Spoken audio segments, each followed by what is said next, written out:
What if I told you that the first tree you can see in Dark Souls 1 is this one? I'm not joking. The Undead Asylum has no trees, aside from its skybox, which is full of them. They're pretty low resolution though, to the point that I'm still not sure if they're actually trees or just a weird texture on the mountainside. Alright, don't panic.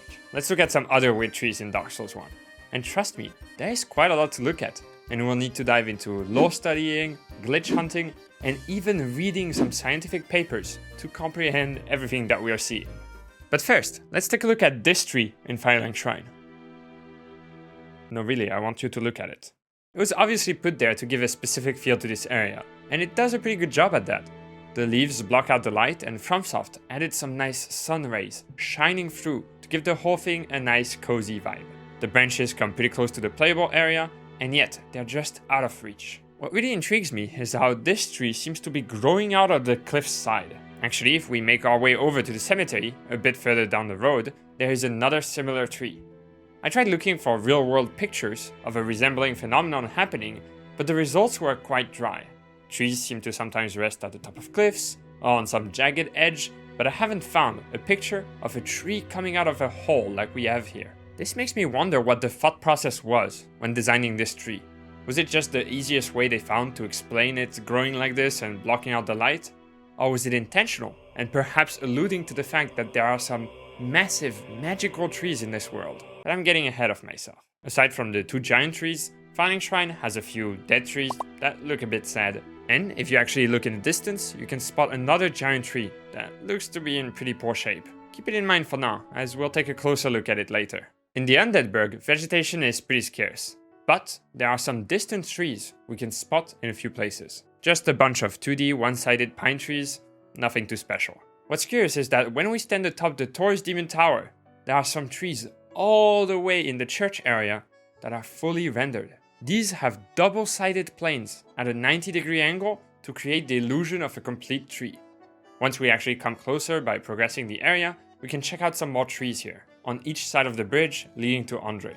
These were very surprising to me. They are one-sided, but some other trees are placed behind most of them, since obviously you can go back and forth this path. What's odd is that the trees that you see when going towards the church are placed somewhat lower than the ones you see when going towards Andre. This once again makes me wonder if it was intentional or just a rushed placement. It does make it feel less dense when exiting the forest, and more dense when entering the forest, so I guess it works out in the end. A couple of steps later, there are some more trees in front of Sense Fortress, but these don't receive the same treatment as they are all double-sided with two planes. They do have a property that we haven't seen before though. When you're almost aligned with one of the planes, it slowly disappears. This prevents the sort of weird moment where you're facing the side of a 2D plane, go back and forth, and you can see it being completely flat. Quite interesting that they would have this here, but not on every tree in the game. Moving on to the lower Undeadburg, I wanted to take a look at Capra Demon's Arena. It features two trees, and honestly, despite the infamous nature of the arena itself, they are actually quite nice. They're positioned against the walls and don't take too much space. I could easily picture a world where their hitbox would be way bigger and you could get stuck behind while trying to survive Capra's dog. Fortunately, I would say we lucked out on these. Going further down into Blighttown, we can look up and see Firelink Shrine's trees in low resolution. In case you didn't know, Blighttown is actually right below Firelink Shrine, so that's a nice detail. There are also many branches coming out of the walls, so it does confirm our earlier theory that maybe trees are stronger than rock in this world. Actually, we do know from the opening cutscene of the game that the world once was a grey land filled with undying, everlasting trees, called the Arch Trees. And once the Lords decided to mess everything up, they murdered most of these trees to usher in the Age of Fire and the world as we know it. On top of that, we know from some item descriptions that the giant trees in Lordran are descendants of the great stone arch trees and share some of their magical properties. I think this pretty much explains trees and roots piercing through rock, but we won't really delve deeper as this isn't a lore video. I just don't have the voice for it, I'm sorry. As for the giant tree we could see earlier from Firelink, this is him now. Feel old yet? This is the Great Hollow, and I'm guessing most of you watching are familiar with it, but for those of you who are not, it's a secret area accessible through two invisible walls that basically takes place inside the giant tree. Somehow though, inside this tree are a bunch of roots and another tree I never really thought about it too much before, but it really started to bother me when recording footage for this video. So I decided to search for an explanation online. There weren't too many results, but I did find a paper titled The Roots of Rejuvenation, written by Peter Del Tredici. In this paper, he describes two phenomena called adventitious or endocormic roots. He mentions trees being able to grow these roots either outside or inside their trunk after suffering some structural damage. And remember what we talked about a minute ago, with the lords attacking the giant trees in the past? That seems to justify the structural damage. He even goes into detail about some roots morphing into the stem of another standalone tree. This inside tree could even grow its own roots and help produce tension to support the larger, hollow trunk. So, while this seems to be pretty rare and might not be possible in the exact same way it is depicted in Dark Souls, the design of the Great Hollow is actually quite reasonable. Exiting at the base of this tree will throw you right into Ash Lake. This area was supposedly spared during the Arch Tree genocide we mentioned earlier and is full of arch trees in the distance. These trees are a mix of 3D modeled ones and flat 2D ones, but with the fog present in the area, it sells the illusion of a vast expanse of trees pretty well from the ashen beaches of the lake. In the middle of the area, you can find a tree trunk, and if we make our way inside, I feel like we're intruding. Clearly something is going on here that we're not supposed to be a part of. Let's get out. In front of you stands another giant tree, perhaps even an arch tree, I'm not really sure. And inside that tree stands a dragon, perhaps even an arch dragon, I'm not sure either. Just cut off his tail. Miyazaki said he doesn't feel pain, so it's okay. Going back to the game's main path, we arrive in Anor Londo, finally a city with some nice trees. Unfortunately, they're all quite far away. They also share that weird property of making the planes perpendicular to the player disappear, which is weird since I doubt it would really be noticeable from the playable area. The painted world has a lot of 2D trees on the horizon, but also features trees made out of 3 double-sided planes instead of 2 to make them appear more dense. After acquiring the Lord Vessel, we can teleport anywhere, and I guess it's a good time to go in a place with a lot of trees, a forest. These trees are just very strange. They consist of a 3D modeled trunk with some 2D planes to make the leaves. When I first looked at them from afar, I was wondering what these black rectangles were, but upon getting closer, it becomes quite obvious. From Software is using 2D trees to add leaves to these 3D trunks. The problem is that for some reason, these are just misaligned. If you just push the texture a little bit to the left here, it would fix everything, but unfortunately that's just not how it is in game. That's quite sad for an area filled with literally hundreds of trees. Hey, this is me from the future, and while trying to record more forest footage, I noticed that if you quit out while inside the Darkroot Garden, it fixes every tree. So yeah, be sure to do that every time you enter this area from now on for the full intended Dark Souls 1 experience. Further into the forest, you can find this tree that seems to be blocking the path ahead.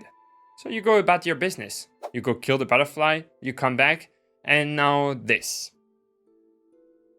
This tree is alive. What appears to be happening is that this little guy moves from his original position to the entrance in order to confuse players. The idea is that on your way back, you might feel lost and unable to find the entrance anywhere because the forest seems to be ever changing. In reality, I'm not sure it actually worked out this way for many people. First, the tree does a pretty bad job at blocking the entrance path. And second, it moves quite slow. So you sometimes just catch him wandering about in the middle of the forest. Quite a cool idea though, and further down is another similar tree, this time doing an even poorer job at being confusing. Here's a close-up if you want to see his little roots wiggle. Onto a pretty different area, the Tomb of Giants. And this one has no trees. At least I think so. Not that we'd really be able to see them anyway. Towards the end of the area though, you can actually catch a glance of the arch trees of Ash Lake. Somehow I feel like I never truly appreciated this site before. Maybe because this isn't a particularly welcoming area, you're on your way to fight a boss and you get invaded. But I just never really stopped here to just look at the trees. On our way to the Crystal Caves, several trees populate the backyard of the Duke's archives. Some of them are pretty in line with the ones we've seen in the Darkroot Garden, except properly aligned this time, while others are just sticks coming out of the ground. I actually learned from the comments of an Illusory Worlds video the existence of one invisible tree right here that just blocks you. Not very interesting for what we're doing here, but I just wanted to shout out this channel, especially if you like to learn more about the various invisible quirks games in the Souls series have. Other than that, I really like the transition to the trees closer to the caves themselves. They have a different color scheme and look somewhat crystallized, which I think is a really cool touch to emphasize the area transition. Izalith is pretty crucial to our tree analysis here, as it is absolutely full of roots. Here you can see the giant dome that the Bed of Chaos resides within, and it seems to have been built in the middle of these giant roots. This is confirmed once we head inside the dome, as we can see what appears to be the beginning of a massive trunk behind the boss arena. Perhaps what we originally thought were trees in Firelink Shrine at the beginning of this video were actually just branches. Branches of the same tree that takes its roots in Lost Izalith. You can see that it isn't necessarily right above on the map viewer, but who knows how far this tree extends inside the rock. Actually, while we are here, if you also enjoy looking at various game environments in ways others don't necessarily do, be sure to check out the NoClip website. It has a library of various game maps you can freely explore. Help! I'm trapped in Portal 1! Ah! In front of the Demon Fire Sage boss fight are a bunch of roots that are supposedly blocking the way to the end of this tunnel. But I feel like they could possibly have made them a bit more dense, as it looks a bit goofy that your character can't fit through this giant space. Funnily enough, right after the boss fight is another similar tunnel, and I feel like the roots there actually do a way better job at conveying the fact that the path is blocked. The DLC takes place in a past version of the Darkroot Garden we inspected earlier. And luckily, this time around, the textures are properly aligned, and so the trees actually look quite nice. In the first area, there are a lot of broken trees, probably alluding to the state of things in Oldacil. Then a bit later, you have an area populated with scarecrow enemies. And what is he doing? Is he the reason why the trees are misaligned in the future? Damn, that's some deep lore right there. And I thought that would pretty much be it for a deep dive into Dark Souls 1 trees. But the opening cinematic did tell us that the first flame was discovered within the core of one of these ash trees. So obviously, with the last area being the kiln of the first flame, it rests atop the remnant of a giant tree. And with that, let's go back to the title of this video. Do Dark Souls 1's trees make sense? I'll leave it up to you to answer that. But I must say that I was quite impressed by how thoughtful some of the designs were for something that might not get much attention from players. If you enjoyed the video and would like for me to do the same for other games in the series, let me know in the comments below. Thank you for watching.